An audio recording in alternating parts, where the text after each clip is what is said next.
এই দেখুন, চন্দ্রদাকে আজকে মেসেজ পাঠিয়েছি, টাইমটা দেখুন।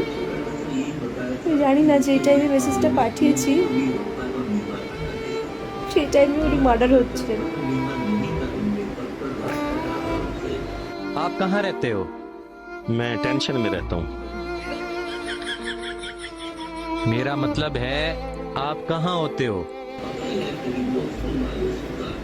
রাত 2টো বাজে, চোখে ঘুম নেই, আর ঘুম থাকার কথাও নয়, কারণ সামনে এমন একটা নিউজ চলছে, আর এরকম একটা মানুষকে নিয়ে নিউজ চলছে যে মানুষটার সঙ্গে আমি লাস্ট 1.5 মাস প্রতিনিয়ত ইন্টারাকশনে ছিলাম। আমার মনে আছে এখনো, যখন 1.5 মাস আগে নিজাম প্যালেসে গিয়ে আমি ওনাকে দেখি, আমি দেখেই হিলে গেছিলাম যে মানে এত ভালো দেখতে একটি মানুষ, আর কি হাম্বল। তিনি আমাকে কর্মসূচি দিতেন, উনি আমাকে ওখানে বলেছিলেন যে এবার থেকে তোমাকে নন্দীগ্রাম, চণ্ডীপুর ওই সব বেলটা থাকতে হবে, তো কটা গাড়ি লাগবে, হোটেলে কি কতজন যাবে তোমার সাথে, সেরকম অনুযায়ী সপ্তাহে করে নিই। তারপরে আমি প্রতিনিয়তই আমার যা যা প্রচার সবই আমি ওনাকে পাঠাতাম, ছবি সব কিছু।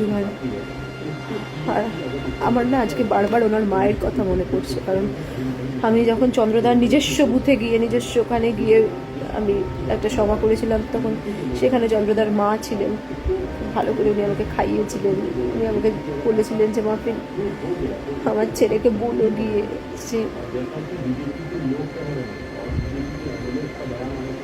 তোমার সাথে আমার দেখা হয়েছে।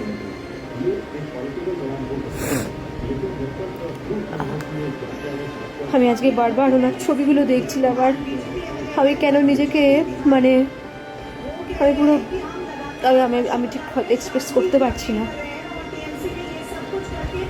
আজকে আমি চন্দ্রদাকে মেসেজ পাঠিয়েছি, এই দেখুন, চন্দ্রদাকে আজকে মেসেজ পাঠিয়েছি, টাইমটা দেখুন। আমি জানি না যে এই টাইমে মেসেজটা পাঠিয়েছি সেই টাইমে উনি মার্ডার হচ্ছিলেন। মানে হাত পাত কাঁপছে, মানে আমি যেটা হলো খুব খারাপ হলো, খুব খারাপ।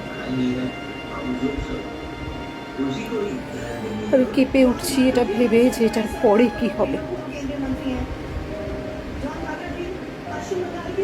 খুব খারাপ, এটা কাম্য না।